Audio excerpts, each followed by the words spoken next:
صباح الخير. وكان فضل الله عليك عظيما، وما ظنك برب العالمين.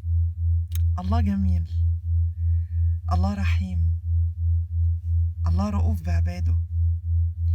مين احنا لنفكر نمنع رزق او نمنع خير من ربنا عن عبد او عن ناس او عن شعب؟ اكيد مصر اللي ربنا ذكرها في القرآن ربنا حاميها بكل الطرق. ما ينفعش عبد مخلوق من مخلوقات الله يجي يتحدى قدرة الله ويتحدى فضل الله ورزق الله ويقول انه هيمنع حاجة عن ناس تانية، عن ارواح تانية. البني ادم رزقه بيخلص في حالة واحدة، ما بيكون عمره انتهى. لما رزق البني ادم بيخلص بيبقى عمره انتهى. مين انت لا تحكم على بلد بحالها؟ مين انت لا تحكم على شعب كامل بالجوع او بالعطش او مين انت لا تدخل في مواجهة مع ربنا؟ مين انت؟ ايه قدراتك مهما كانت؟ ويمكرون ويمكر الله والله خير الماكرين.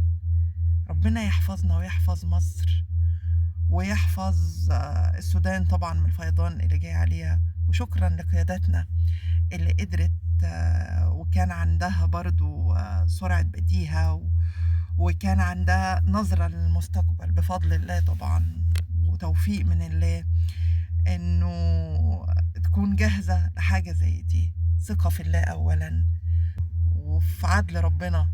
احنا عمرنا ما كنا بلد معتدية على غيرنا، ولا عمرنا تمنينا الأذى أو تمنينا الضرر لغيرنا. احنا كمصريين، و90% من المصريين والأصل المصري الحقيقي والعريق ما بيشتمش في غيره، ما بيتطاولش على غيره، ما بيتمناش الشر لغيره. بالعكس احنا بنفرح لكل بلد مهما كانت في ما بيننا اي حاجة، بنفرح لها كويس جدا، وكأن نصرهم او فرحتهم فرحتنا.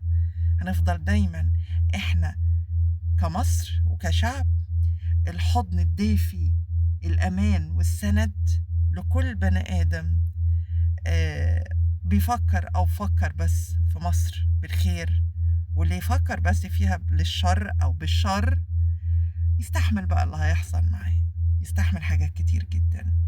ربنا يحمي مصر ويحفظ شعبها أينما كان، وييسر لنا دايما الخير، ونفضل دايما في حمى الله، ونفضل دايما في حفظ الله.